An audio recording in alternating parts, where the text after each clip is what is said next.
Bienvenue à toi qui me rejoins pour cette nouvelle leçon. Alors, c'est avec beaucoup de joie et même d'excitation que je vais te partager ici ce qu'on va voir parce qu'on va parler de l'harmonie gospel.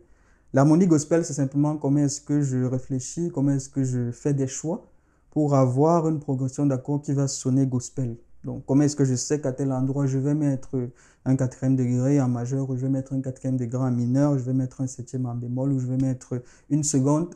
Donc, comment est-ce que quelle est la logique qui nous permet, lorsqu'on est en train de jouer des accords, de dire, ah là, je vais plutôt choisir cet accord parce que les accords qu'on utilise en gospel, il y a une pile d'accords dans les accords d'emprunt. J'ai fait une leçon sur les accords d'emprunt. Il y a énormément d'accords que tu peux choisir. Comment est-ce que tu arrives à décider quel accord tu vas prendre, savoir où tu vas le mettre, quand est-ce qu'il faut le mettre et surtout quand est-ce qu'il ne faut pas le mettre. Donc, dans cette leçon, on va parler en détail de l'harmonie gospel. Je vais te montrer des choses à faire et aussi des choses à ne pas faire. Et les deux styles d'harmonie aussi que tu as dans le gospel et quand est-ce que tu utilises l'une et quand est-ce que tu utilises l'autre. Donc, on regarde ça tout de suite. Bienvenue sur ma chaîne YouTube. Sur cette chaîne, on parle de piano, de gospel. Donc, j'accompagne les pianistes ici pour avoir un jeu fluide, mais aussi pour avoir un enrichissement beaucoup plus évolué, notamment en utilisant ce que j'appelle des accords gospel. Donc, ici, dans l'harmonie gospel, il y a deux choses qui sont importantes à savoir. La première chose, c'est qu'il y a des progressions d'accords en harmonie gospel qu'on peut utiliser un peu partout. La deuxième chose, c'est qu'il y a des changements et des variations d'accords qui vont faire ce qu'on appelle altérer l'harmonie. Et donc, on n'utilise pas n'importe quand ni n'importe où. Trois choses importantes à savoir. Trois configurations qui sont possibles lorsqu'on veut enrichir le chant en harmonie gospel. Pardon. Première configuration, je joue une mélodie. Donc, si je joue une mélodie, par exemple, le chant Quel ami fidèle étant, je fais.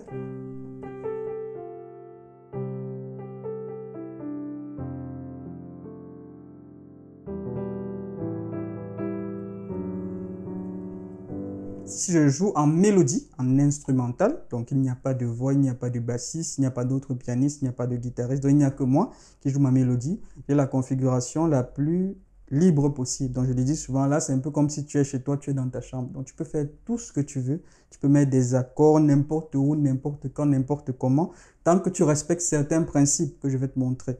Et donc là, c'est la configuration la plus libre. Donc ici, il n'y a pas vraiment de restriction. La deuxième configuration, c'est quand tu as quelqu'un qui est par exemple en voix, ou c'est toi qui chantes. Bon, moi, je ne vais pas souvent chanter parce que tu as vu au chant, ce n'est pas forcément mon domaine.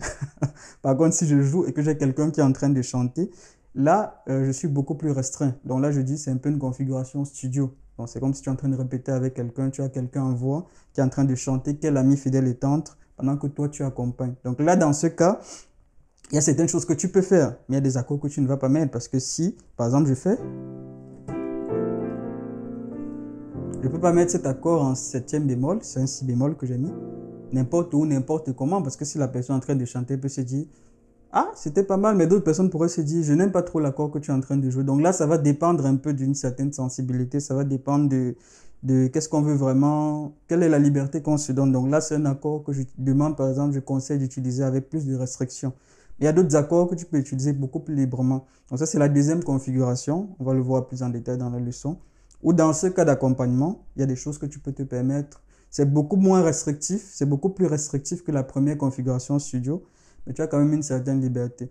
La troisième configuration qui est la plus restrictive, c'est un peu le mode concert. C'est comme ça que je l'appelle le mode concert. Il y a plusieurs instruments, il y a un orchestre, tu as un chœur, tu as, je ne sais pas, tu as un guitariste, tu as un bassiste, tu peux avoir un violon. Il y a plein d'autres instruments de musique. Donc là, on va beaucoup se caler à l'harmonie dans ce mode-là. Il y a quelques enrichissements qu'on peut faire de temps en temps, mais dans ce mode, on va énormément se caler à l'harmonie. Donc les accords gospel qui font trop sortir de l'harmonie, ceux-là, on va carrément les mettre de côté. Donc c'est deux groupes d'harmonie. Donc premier groupe, mode de chambre, je suis tout seul là, je peux faire tout ce que je veux.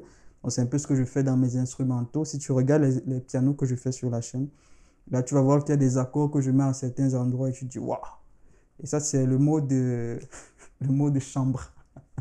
Donc, tu es chez toi. Donc là, je vais découper cette vidéo en deux parties, sinon ce serait trop long. Première partie, on va voir le mode que j'appelais mode de scène, où tu avais un groupe, où tu avais un chanteur, et il y a quelqu'un qui chante, et peut-être toi tu accompagnes, où tu as certaines restrictions. Donc, comment dans ce cas tu accompagnes. Et dans une autre leçon, je vais parler un peu du mode instrumental, comme j'ai dit, piano solo. Ok, donc on revient sur le chant Quel ami fidèle et tendre. On va prendre ce chant en exemple et en pratique et on va dérouler ce chant pour voir comment est-ce qu'on peut l'harmoniser de façon simple. Déjà les accords du chant. Donc les degrés simplement. Fidèle ami fidèle. Donc on a Do majeur, en gamme de Do majeur, on va le faire en gamme de Do majeur. On ne va pas s'embêter. Donc ici, le but, c'est de voir l'harmonisation. On va prendre cette gamme parce qu'elle est simple. Do, Fa. Nous avons Sol.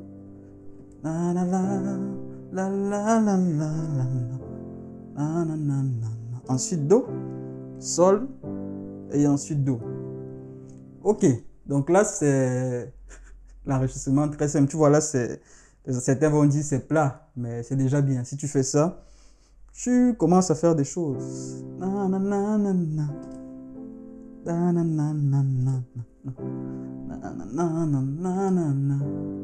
Ok, donc maintenant, si toi, tu veux harmoniser ce chant, première chose que tu peux faire, c'est que tu peux faire un passage chromatique. On va de 1 à 4. Donc, tu ferais...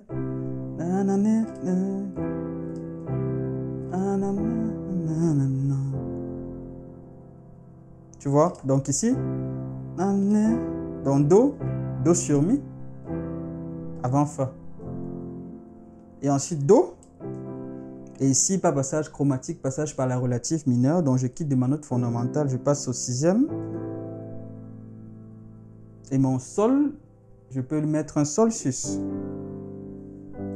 Donc je ferai...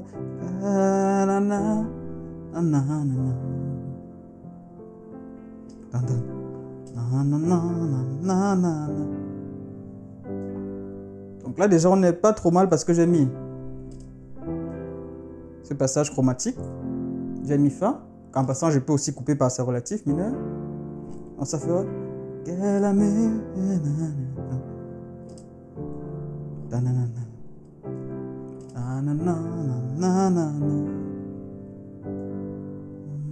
donc là qu'est-ce que j'ai fait? Note fondamentale que je coupe par sa relative mineure. Ensuite, note fondamentale, mineure 7e, sus. Tu vois?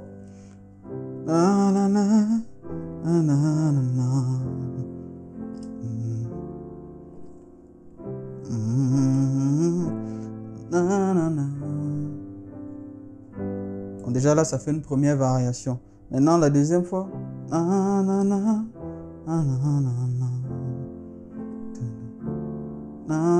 Je peux faire ici, j'ai fait Do, Sol, Do. Mais je peux la deuxième fois couper directement par Do sur Sol. Donc Do sur Sol, ça fait avant Sol. Je fais une harmonisation simple, j'anticipe et je viens sur mon 5e plus tôt. Ensuite, la partie, il connaît nos défauts, nos suites de chaque jour, ça fait Do, Sol, pardon. Do, Fa, ensuite Do, Sol. Et pareil la deuxième fois.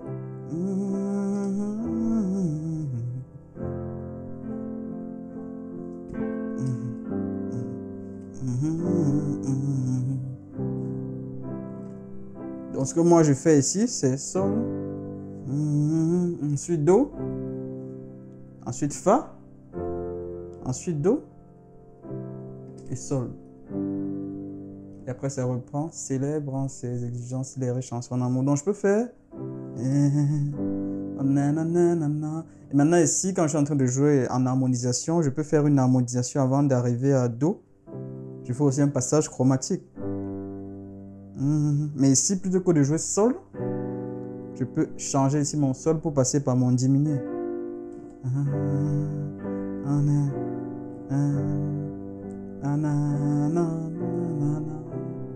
Ici, pareil. Non, ici, pareil, mineur aussi.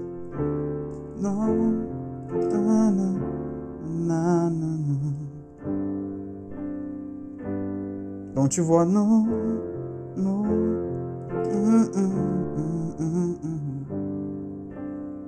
Donc Fa majeur, Ré mineur 7e, Sol sus. Donc ça, c'est une manière de faire. Ou alors ici, ce que je peux faire qui est plutôt intéressant, c'est qu'avant d'arriver à mon sol, je peux le précéder par son deuxième degré. Cette fois-ci sera Ré. Donc tu vois, donc je fais Fa. Ré mineur septième, Ré sur Fa dièse, et que je coupe sur Sol 7.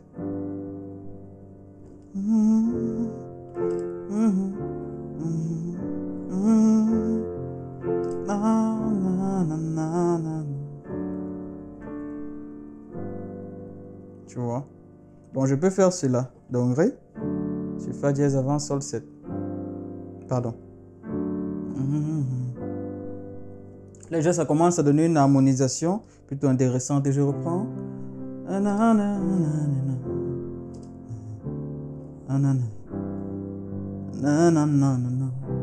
Donc ici, ça reste une harmonisation qui est déjà intéressante, mais on peut aller un peu plus loin quand même par rapport à ce que je viens de te montrer. Donc ce qu'on peut faire déjà pour aller un peu plus loin, c'est que nous accords Do sur Mi à certains endroits, plutôt que de mettre Do sur Mi, on peut jouer l'harmonisation mineure. Donc plutôt que de jouer Do sur Mi, je pourrais jouer Mi mineur, ou alors je joue même Mi mineur septième.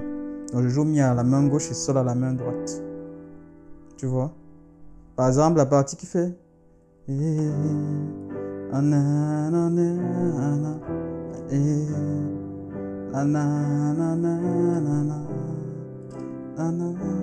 vois? Mi mineur 7.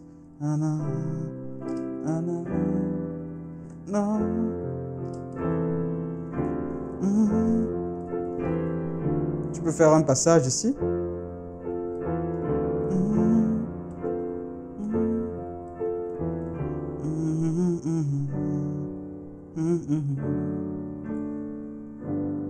Ré sur Fa dièse. Tu vois, donc ici j'ai rajouté, j'ai mis mon Mi mineur septième.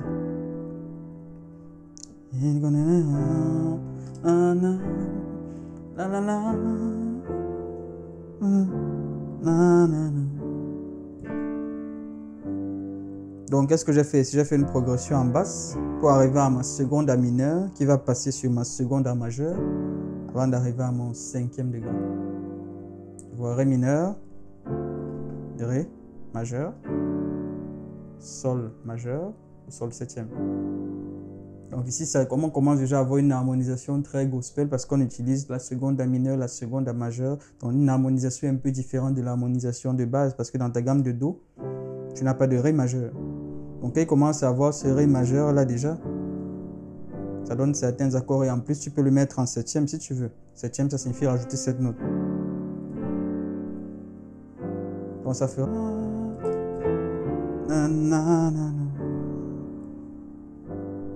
Tu peux me faire une arpège dessus.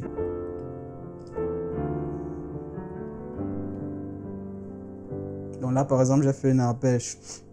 Donc déjà ici, ça fait une harmonisation plus variée, plus enrichie de notre chant parce qu'on utilise ici notre seconde et on utilise aussi le cinquième avant certains accords. Et là, c'est plutôt intéressant. Et même au début, lorsqu'on fait... Tu peux faire une mineur.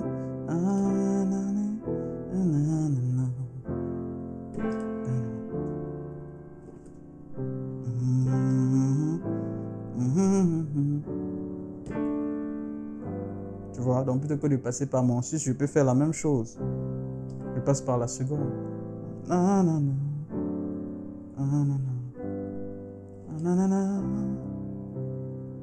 Et donc ça c'est, j'ai fait Do, La mineur et Ré majeur. Et je pourrais faire pareil, je pourrais passer aussi par mon La majeur avant d'arriver à mon Ré majeur. Donc je pourrais faire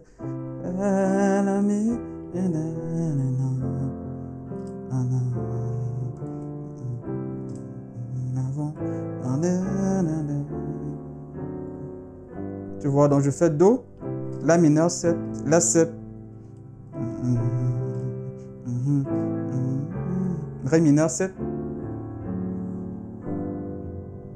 Tu vois, donc à la place de mon Ré, où j'avais mon Ré majeur, nous avons Jésus-Christ, j'étais sur Ré 7 avant Sol 7. Je peux mettre plutôt un Ré mineur avant mon Ré 7, mon Ré majeur. Donc tu vois, donc plutôt que de faire directement Je peux passer par le mineur aussi. Donc ça ferait.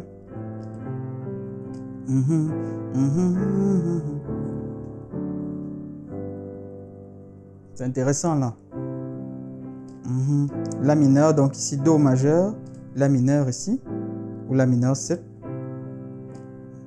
La 7 sur Do dièse, qui va appeler un Ré mineur 7, que je peux jouer comme ça ou comme ça, et que je passe après sur un Ré sur Fa dièse, avant mon Sol 7. Ça fait que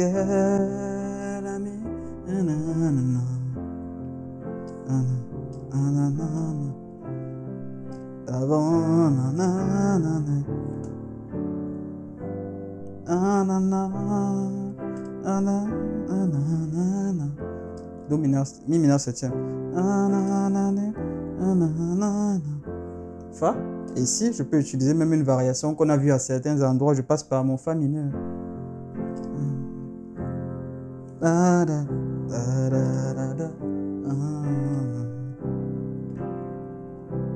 Donc pour ici, pour l'harmonisation gospel qui est un mot d'accompagnement, je pense qu'on peut s'arrêter là. Qu'est-ce qu'on a vu? On a vu qu'on peut passer par nos mineurs. Dans notre accord majeur, on peut passer par sa relative mineure. Et après la relative mineure, ce qu'on peut faire aussi, c'est qu'on peut introduire la majeure du même degré. Donc on a fait la mineure, la majeure. Avant de repasser par une relative mineure, encore de réintroduire sa majeure. C'est une progression que tu peux pratiquer.